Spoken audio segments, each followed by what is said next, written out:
Horas, salam reformanda, Masiha Holongan.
Shalom Amang Inang dan rekan Aposo.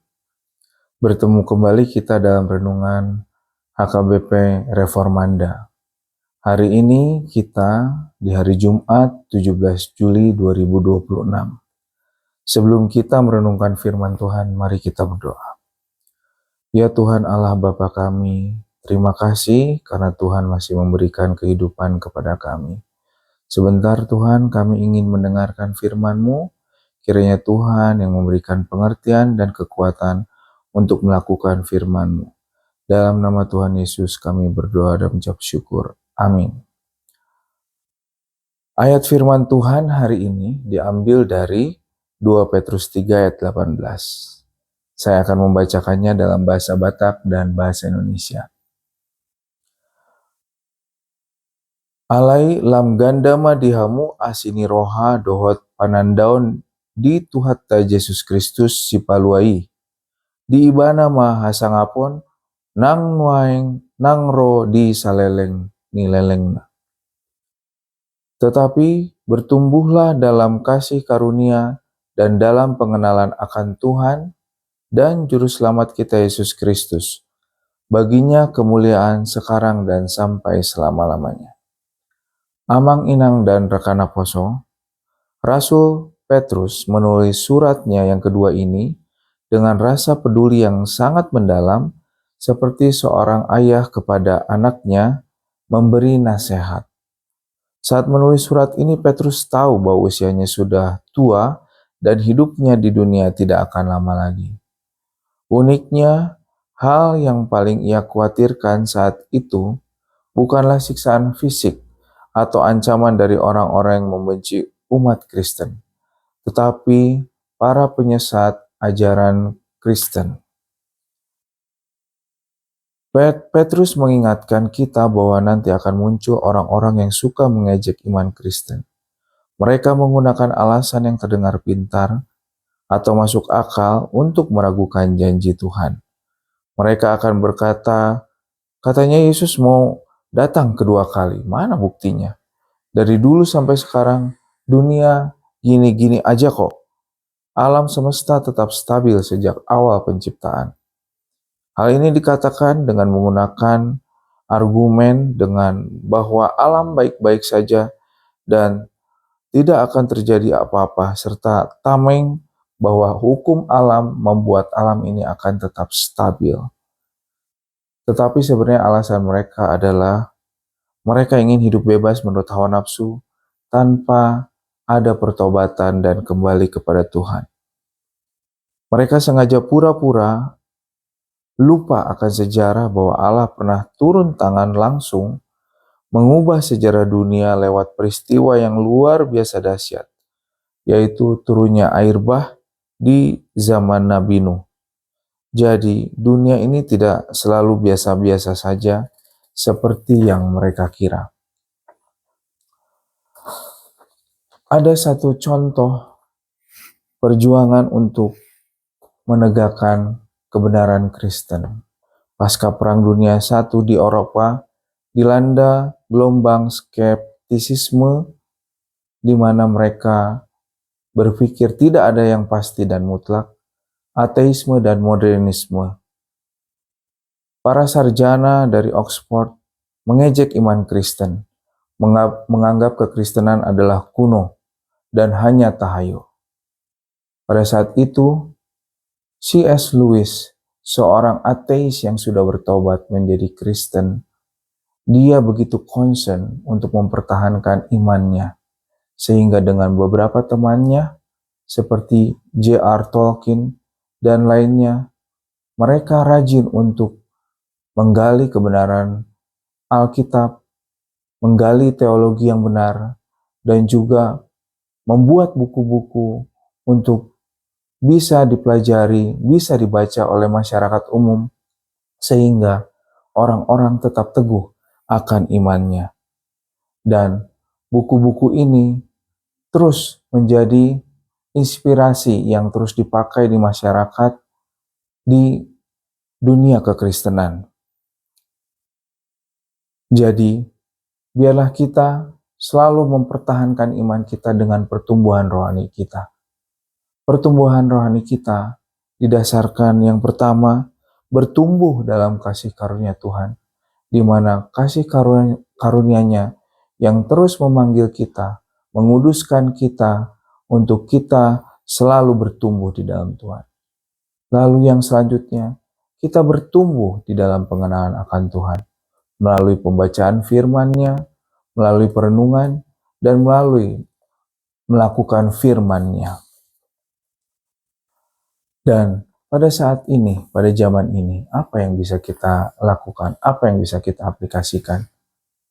Pada saat ini begitu banyak media sosial dan juga tontonan-tontonan yang berusaha ingin mengejek, ingin mengalihkan iman sejati kekristenan. Oleh karena itu, biarlah kita menyaring gadget kita dan media sosial kita.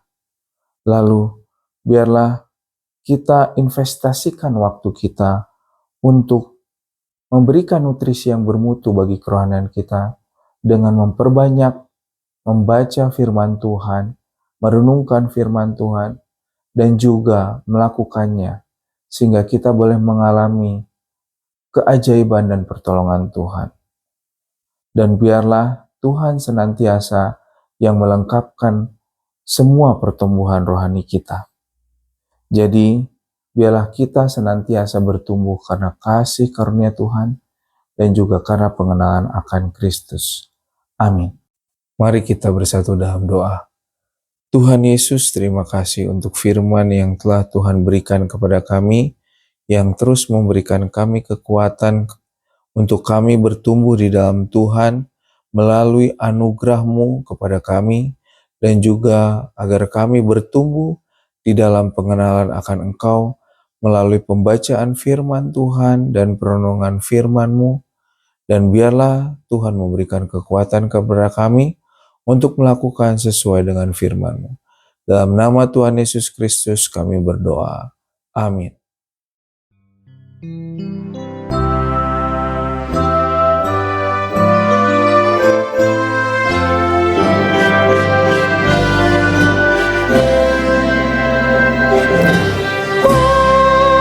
Yesus Tuhan,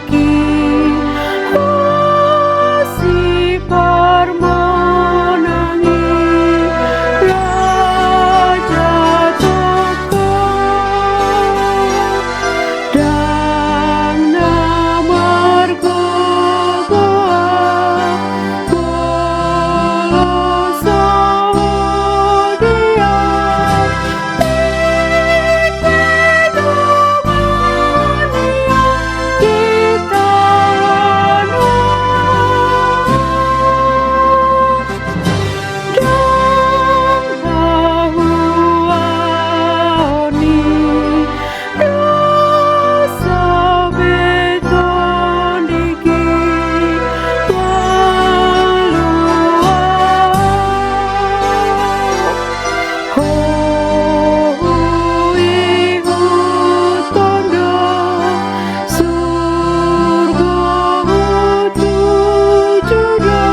Mari kita berdoa, doa Bapa kami.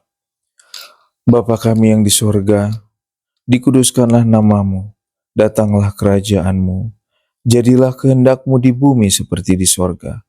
Berikanlah kami pada hari ini makanan kami yang secukupnya, dan ampunilah kami akan kesalahan kami, seperti kami juga mengampuni orang yang bersalah kepada kami.